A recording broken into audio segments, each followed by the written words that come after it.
দুনিয়াতে তো হাজার হাজার শব্দ আছে, বাট আমাকে অ্যাকচুয়ালি জানা লাগবে কয়টা বৈশিষ্ট্য? এই 8টার বৈশিষ্ট্য জানা লাগবে। এই 8টার বৈশিষ্ট্য যদি আমি জানতে পারি, আমি দুনিয়ার যে কোনো ইংরেজি শব্দকে চিনে ফেলতে পারবো। ও আচ্ছা, তুমি তো অমুক। Parts of speech. তাহলে অফ এর বাংলা কি? এর। এই এর কার সাথে যায় জানি? ডান পাশেরটার সাথে। তাহলে ইটস স্পিচ মানে কি?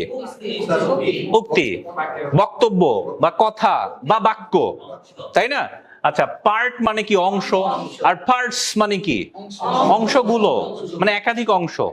আচ্ছা, স্পিচ মানে হচ্ছে বক্তব্য, বাক্য, উক্তি, হাবিজাবি। তার মানে আমরা হচ্ছে বাক্য নিলাম। কি নিলাম? বাক্য। আর পার্টস মানে কি যে নিলাম? অংশ, অংশগুলো, রাইট?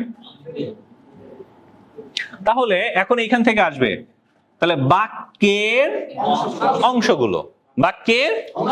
এখন বাক্যের অংশ আসলে কি খেয়াল করেন। আমার অংশ, আচ্ছা এই হাত একটা মানুষের অংশ না? নাক, কান, চোখ, এইভাবেই তো একটা মানুষ গঠিত, তাই না? তাহলে বাক্য গঠিত কি নিয়ে? শব্দ নিয়ে। তার মানে বাক্যের অংশ বেসিক্যালি কারা? শব্দ, তাই না? আচ্ছা, এখন আমরা পার্টস অফ স্পিচের সংজ্ঞা ছোটবেলায় ঝুঁকে ঝুঁকে মুখস্থ করেছিলাম। কি? বাক্যে ব্যবহৃত প্রতিটি শব্দকে পার্টস অফ স্পিচ বলে, বাক্যে ব্যবহৃত প্রতিটি শব্দকে পার্টস অফ স্পিচ বলে, তাই না? বাট এটা কানেকশন আমাদের তৈরি হয় নাই ভেতরে। কানেকশনটা হচ্ছে এরকম, ওই যে খেয়াল করেন, বাক্যে ব্যবহৃত প্রতিটি শব্দকে পার্টস অফ স্পিচ বলে। আচ্ছা, তার মানে এই কাহিনীটা এরকম যে বাক্যে ব্যবহৃত প্রতিটি শব্দকে বাক্যের অংশ বলে, তাই না? এরকম। তাহলে আমার সাথে বলেন, বাক্যে ব্যবহৃত প্রতিটি অংশকে বাক্যের অংশ বলে। এই মার্কারে ব্যবহৃত প্রতিটি অংশকে মার্কারের অংশ বলে। এটা তো কমন সেন্সের কথা, কিন্তু আমাদের কি করতে হয়েছিল? ঝুঁকে ঝুঁকে মুখস্থ করতে হয়েছিল, না বুঝে। তাহলে মূল কথা হচ্ছে যে এইটা, এই জিনিসটা যা যা নিয়ে গঠিত, তো এইটার অংশই তো বলা হবে। এটা তো সিম্পল, তাই না? তার মানে হচ্ছে পার্টস অফ স্পিচ আসলে এই এর নামের মধ্যে এর সংজ্ঞা লুকায়। এর নামের মধ্যে কি আছে? এর সংজ্ঞা লুকিয়ে আছে। তার মানে বাক্যে ব্যবহার মানে বাক্যের অংশ, তার মানে বাক্যে ব্যবহৃত প্রত্যেকটা ওয়ার্ড, আর বাক্যে ব্যবহৃত হয়ই তো ওয়ার্ড, আর ওটাকেই তো বাক্যের অংশ বলা হবে। বুঝে আসছে বিষয়টা? আচ্ছা, এখন এই বাক্যের অংশ আসলে তো শব্দ। এখন পৃথিবীতে তো হাজার হাজার শব্দ আছে, আছে কি না? আছে। এখন আমরা ভাষাবিদ হয়ে যাব এবং দুনিয়া পৃথিবীর যত ইংরেজি শব্দ আছে সবগুলোকে ঝুড়ির মধ্যে রেখে দিব। কার মধ্যে রেখে দিব? ঝুড়ির মধ্যে রেখে দিব। বা ভাষাবিদরা ঝুড়ির মধ্যে রাখলো, বড় একটা ঝুড়ি। রাখার পরে এই ঝুড়ি থেকে একটা করে শব্দ, আপনি আরেকটা ঝুড়ি নেন, এখানে এখানে একটা বড় ঝুড়ি আছে যেখানে অনেকগুলো ফল রাখা হয়েছে। কি রাখা হয়েছে? এখন আপনাকে বলা হলো যে আপনি একটা করে ফল উঠাবেন আর সমজাতীয় ফলকে একটা করে ঝুড়িতে রাখবেন। এভাবে কয়েকটা ঝুড়ি আপনাকে দেওয়া হলো। এখন আপনি একটা ফল উঠে দেখলেন বড়, গায়ে কাটা কাটা, হ্যাঁ, কি সেটার নাম দিলাম ধরেন আমরা কাঁঠাল। এরপরে এই ঝুড়ির মধ্যে রাখলাম। এরপরে এরকম যত ফল পাচ্ছি সব কোন ঝুড়ির মধ্যে রাখবো? কাঁঠাল নামক ঝুড়ির মধ্যে। এরপরে ধরেন যে একটা ফল পাইলাম ছোট, খাইলে জিহ্বা কি হয়ে যায়?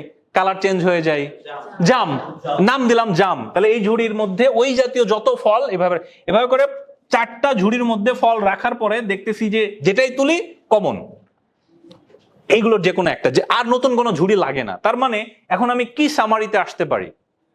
এই গুদামের মধ্যে যত ফল আছে, হতে পারে কোটি ফল আছে, বাট সেটা কয় রকমের? 4 রকমের ফল, টাইপ 4টা, বাট ফল কোটি কোটি থাকতে পারে। এখন বলেন এই এই এক একটা এই কোটি কোটি ফল সম্পর্কে কি আপনাকে আলাদা আলাদা করে জানা লাগবে, নাকি 4টা টাইপ সম্পর্কে জানলে আপনি সবগুলোকে চিনতে পারবেন? 4টা টাইপ সম্পর্কে জানলে সবগুলোকে চেনা যাবে। এখন আপনি যদি চিন্তা করেন যে আল্লাহ, হাজার হাজার ফল, এই একটা একটা করে দেখতে আমার কত বছর না লেগে যাবে, না, আপনি যখনই দেখলেন যে 4 রকমের বাইরে আর আসতেছে না, তার মানে আপনাকে এই 4টার বৈশিষ্ট্য জানলেই আপনি হাজার হাজার ফলের বৈশিষ্ট্য জানতে পারবেন। ঠিক তেমনি ভাবে এই বড় ঝুড়ির মধ্যে আমরা দুনিয়ার সমস্ত ইংরেজি শব্দকে ঢুকায় নিয়েছি। নেওয়ার পরে একটা করে শব্দ তুলি, দেখি যে এটার একটা বৈশিষ্ট্য আছে, নির্দিষ্ট কিছু বৈশিষ্ট্য এটার মধ্যে দিলাম, আরেকটা তুললাম, আরেক কিছু নির্দিষ্ট ডিফারেন্ট বৈশিষ্ট্য এটার মধ্যে উঠাইলাম, আরেকটা তুললাম, এইভাবে করে মোট কয়টা বৈশিষ্ট্য পেলাম? 8 রকম বৈশিষ্ট্যের শব্দ পেলাম। আমি 8টা ঝুড়ি নিয়ে নিলাম। আচ্ছা, ঝুড়িগুলোর নাম দিয়ে ফেলি। ধরেন একটা ঝুড়ির নাম নাউন। নাউন নামটা কেমন আপনাদের কাছে? আকিকা পরে দিব, ঠিক আছে? নাউন নামটা কেমন? কথা বলে না। আরে আমরা নাম দিচ্ছি এখন। প্রোনাউন একটা নাম দেই, তারপরে আর কি নাম দেওয়া যায়? অ্যাডজেক্টিভ নাম দেওয়া যায়, তারপরে অ্যাডভার্ব নাম দেওয়া যায়, ভার্ব নাম দেওয়া যায়, কনজাংশন। আরেকটা ঝুড়ি নিলাম। এই 8টা ঝুড়ি নেওয়ার পরে আমি দেখি যে শব্দই তুলি আর নতুন ঝুড়ি লাগে না। যেই শব্দই তুলি আর কি লাগে না?